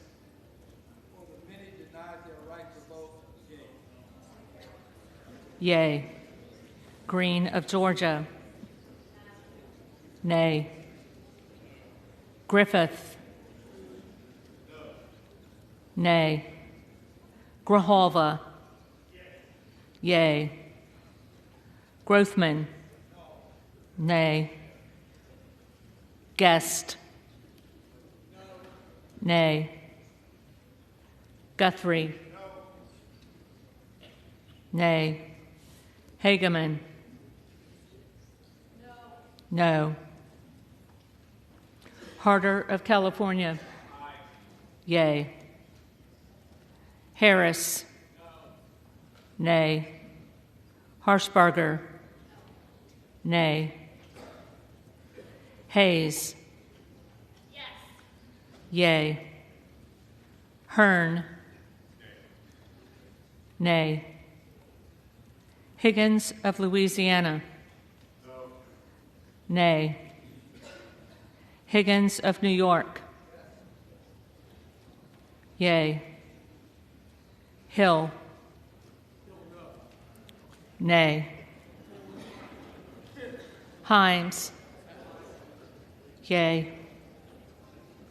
Henson. Nay. Horsford. Yay. Houchin. Nay. Houlihan. Yay. Hoyer. Hoyer. Yay. Hoyle of Oregon. Yay. Hudson. Nay. Huffman. Yay. Huizinga. Nay. Hunt. Hunt. Nay. Isa. Nay. Ivy. Yay. Jackson of Illinois. Yay. Jackson of North Carolina. Yay. Jackson of Texas. Nay. Jackson Lee. Yay. Jacobs. Yay. James. Nay.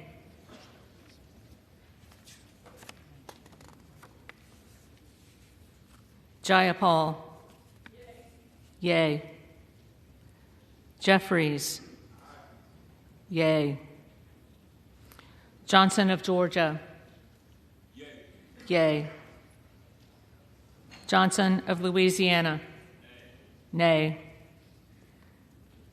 Johnson of Ohio. Nay. Johnson of South Dakota. Nay. Jordan. Nay. Joyce of Ohio. Nay. Joyce of Pennsylvania. Nay. Camlogger Dove. Yay. Captor. Yay. Kane of New Jersey. Nay. Keating. Yay. Kelly of Illinois. Yay. Kelly of Mississippi. Nay. Kelly of Pennsylvania. Absolutely not. Nay. Kana. Yay. Kiggins of Virginia. Nay. Kildee. Yay. Kiley. Nay. Kilmer. Yay. Kim of California. Nay. Kim of New Jersey. Yay. Krishnamurthy. Yay. Custer. Yay. Kustoff. Nay. LaHood. Nay. LaLota. Nay. LaMalfa. Nay. Lamborn.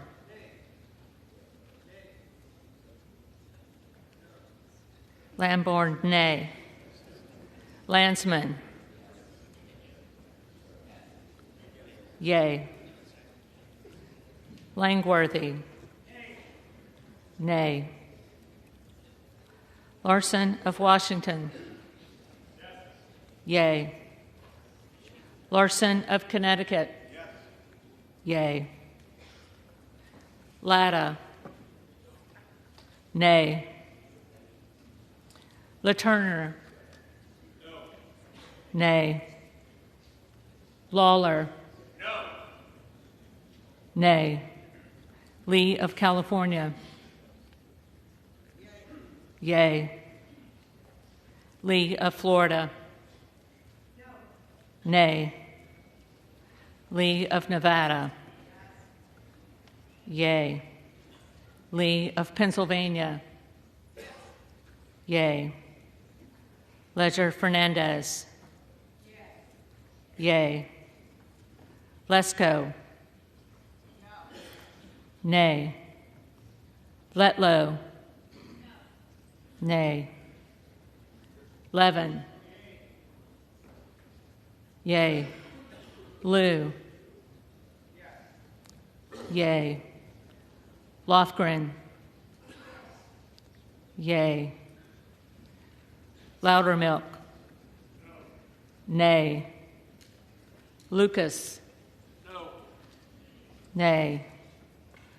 Lutkemeyer. Nay. Luna. Luna. Luttrell. Nay. Lynch. Yea.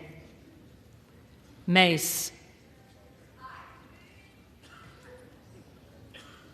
Yea. Magaziner. Yea. Maliotakis. Nay. Man. Nay. Manning. Yea. Massey. Nay. Mast. Nay. Matsui. Yea. Macbeth. Yea. McCall. Nay. McLean. Nay. McClellan. Yea. McClintock. Nay. McCullum. Yea.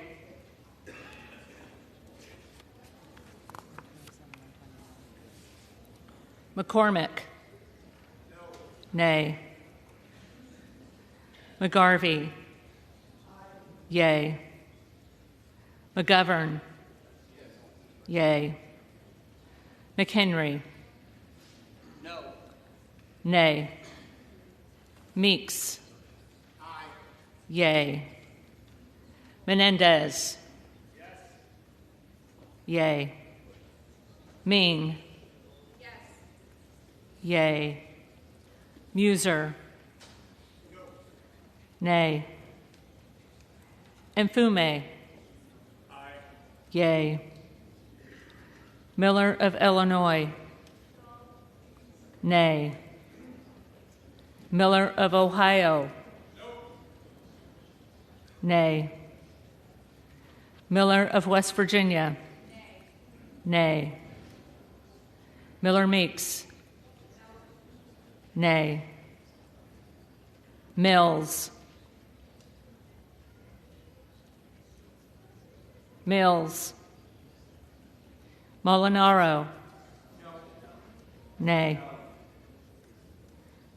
Molinar. Nay. Mooney. Nay.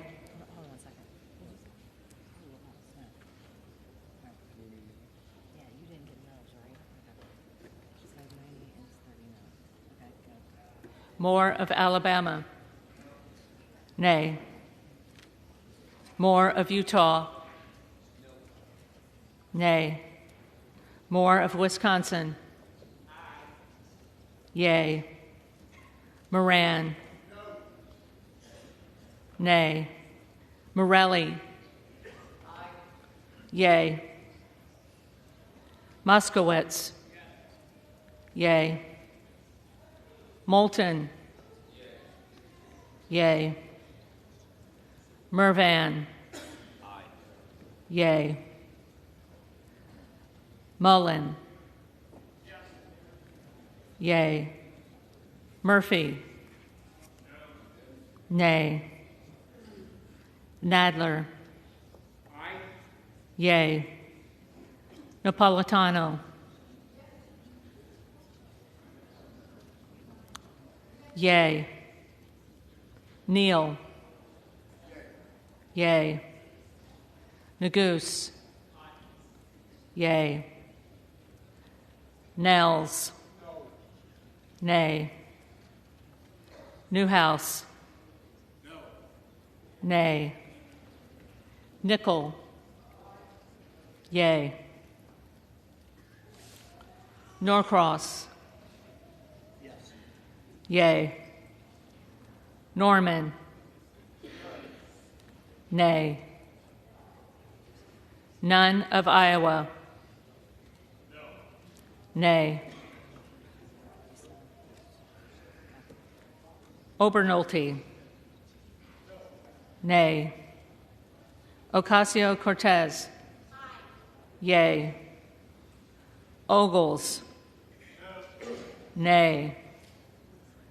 Omar. Yay. Owens. Nay. Pallone. Yay. Palmer. Nay. Panetta. Yay. Pappas. Yay. Pasquarel. Yay. Payne. Yay. Pelosi.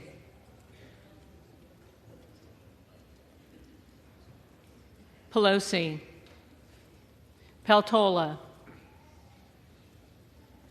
Peltola. Pence. No. Nay. Perez. Yay. Perry. Nay. Peters. Yay. Pedersen. Yay. Pfluger. Nay. Phillips. Yay. Pingree. Yay. Pocan. Yay. Porter. Yay. Posey. Nay. Presley. Yay. Quigley. Yay. Ramirez. Yay. Raskin. Yay. Reschenthaler. Nay. Rogers of Washington. Nay. Rogers of Alabama. Nay. Rogers of Kentucky. Nay. Rose. Nay. Rosendale. Yay. Ross. Yay. Rouser.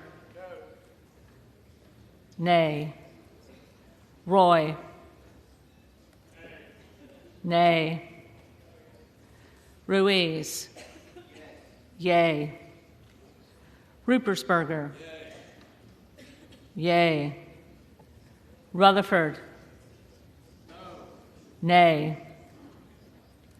Ryan. Yay. Salazar. Nay. Salinas. Yay. Sanchez. Yay. Santos. Nay. Sarbanes. Yay. Scalise. Nay. Scanlon. Yay. Schakowsky. Yay. Schiff. Yay. Snyder. Yay. Skolton. Yay. Schreier. Yay. Schweikert. Nay. Austin Scott. Nay. David Scott. Yay. Scott of Virginia. Yay. Self. Nay. Sessions. Nay. Sewell. Yay. Sherman. Yay. Sherrill. Yay. Simpson. Nay. Slotkin. Yay. Smith of Missouri.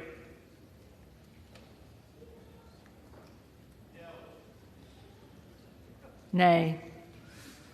Smith of Nebraska. Nay. Smith of New Jersey. Nay. Smith of Washington. Yay. Smucker. Nay. Sorensen. Yay. Soto. Yay. Spamberger. Yay. Sparts.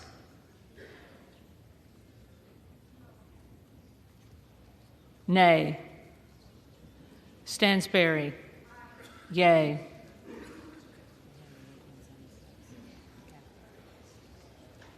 Stanton. Yay. Stauber. Nay. Steele. No. Stefanik. Nay. Style. Nay. Stubbe. Nay. Stevens. Yay. Strickland. Yay. Strong.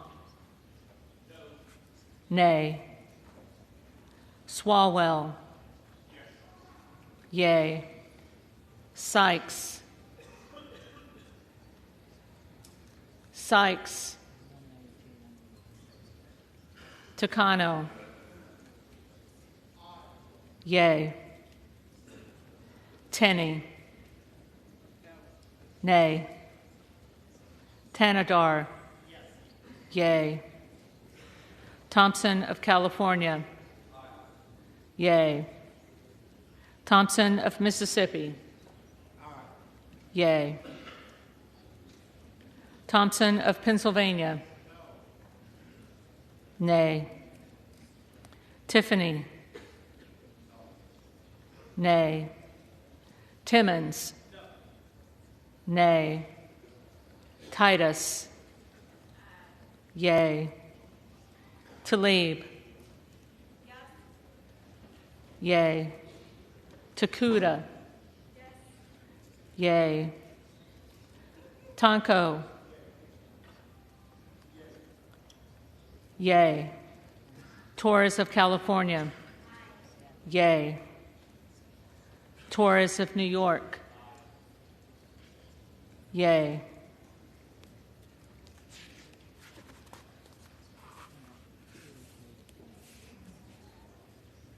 Trahan. Yay. Trone. Yay. Turner. Nay. Underwood. Yay. Valadeo. Nay. Van Drew. Nobody pull a fire alarm. No. No. Van Dyne. Nay. Van Orden. No. Nay. Vargas. Yea. Vasquez. Yea. Vesey. Yea. Velasquez. Yes. Wagner. Nay. Wahlberg. Nay. Waltz. Nay. Wasserman Schultz. Yea. Waters. Yea. Watson Coleman. Yea. Weber of Texas. Nay. Webster of Florida. Nay. Winstrup. Nay. Westerman. Nay. Wexton. Yea. Wild. Yea.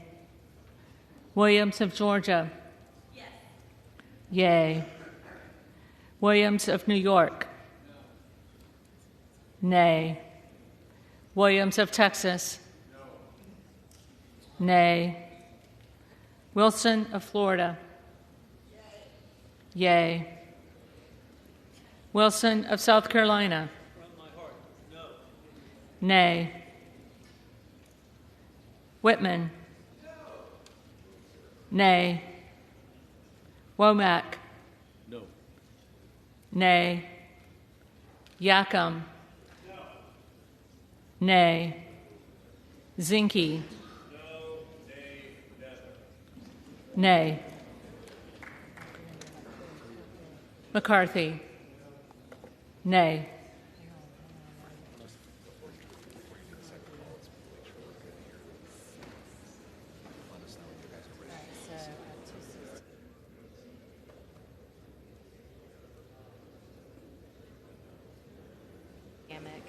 Carter of Texas. I have Tony Gonzalez. I have Gooden of Texas. I have Luna. I have McCarthy.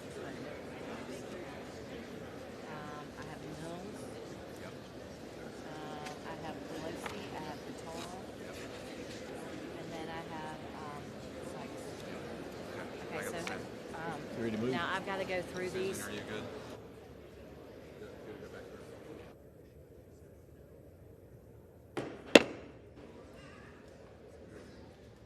House will be in order. The clerk will now call the names of members that have not already been recorded alphabetically. Banks. Nay.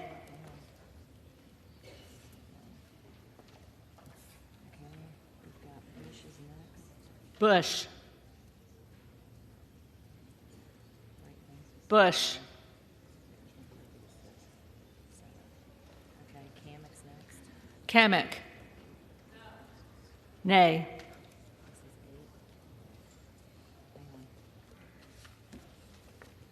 Okay, I've got Carter of Texas next.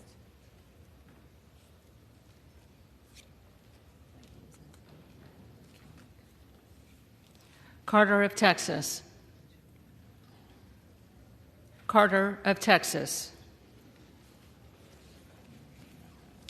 So then we're going to go to Tony Gonzalez.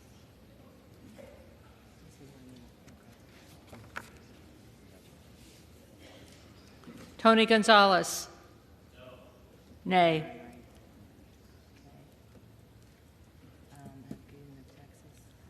Gooden of Texas. Gooden of Texas.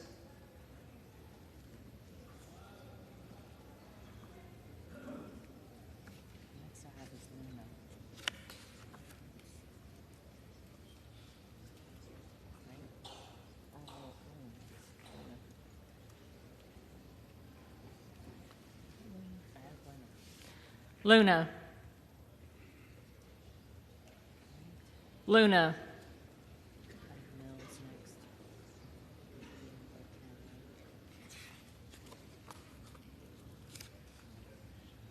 Mills. Nay.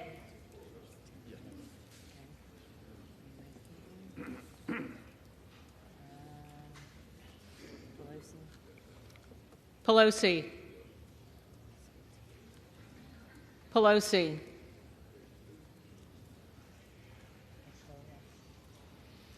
Peltola.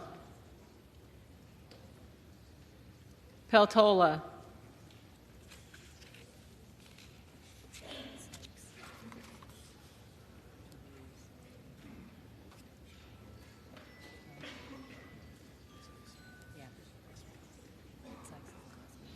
Sykes. Sykes.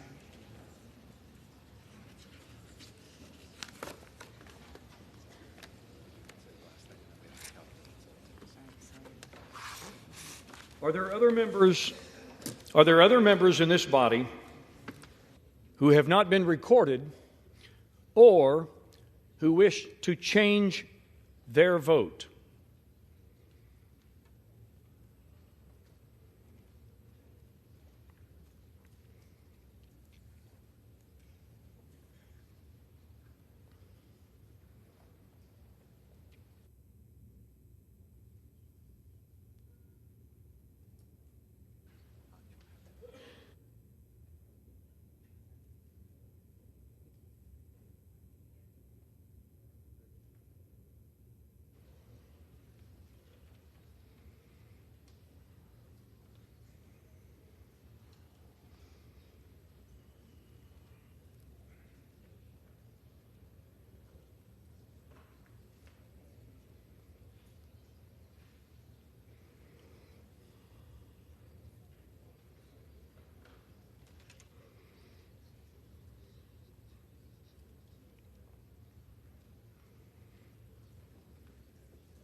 You got the tally?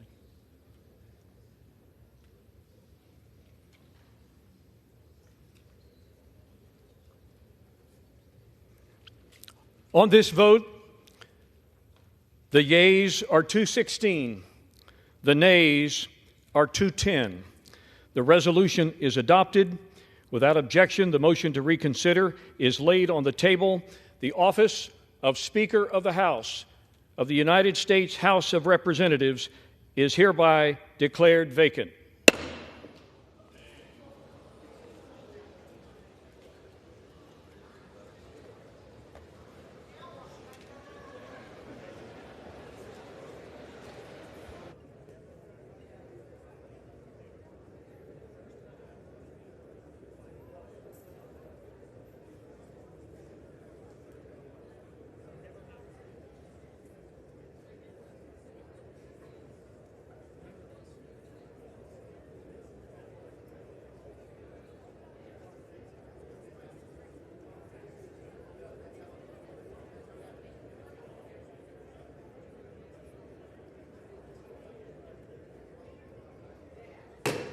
House will come to order.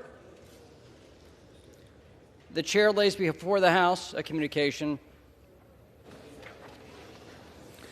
The Honorable the Speaker, House of Representatives, sir. This is to notify you that the first name on the letter received by the clerk pursuant to Clause 8B, 3B of Rule 1 is the Honorable Patrick T. McHenry of North Carolina. Signed sincerely, Kevin F. McCumber, Acting Clerk. Pursuant to Clause 8B3 of Rule 1, I will now act as Speaker pro tem. The Chair will inform the members of the House the following. The office of the Speaker was rendered vacant pursuant to the adoption of House Resolution 757. Upon a vacancy in the office of Speaker, Clause 8B3 of Rule 1 provides that the next member on a list submitted by the Speaker, pursuant to the rule, acts as Speaker pro tem until the election of a new Speaker, and bestows the authorities of the office of Speaker upon the Speaker pro tem to the extent necessary and appropriate to that end. In the opinion of the Chair, prior to proceeding to the election of a Speaker, it would be prudent to first recess for the relative caucus and conferences to meet and discuss the path forward. Accordingly, pursuant to Clause 12A of Rule 1, the Chair declares the House in recess subject to the call of the Chair.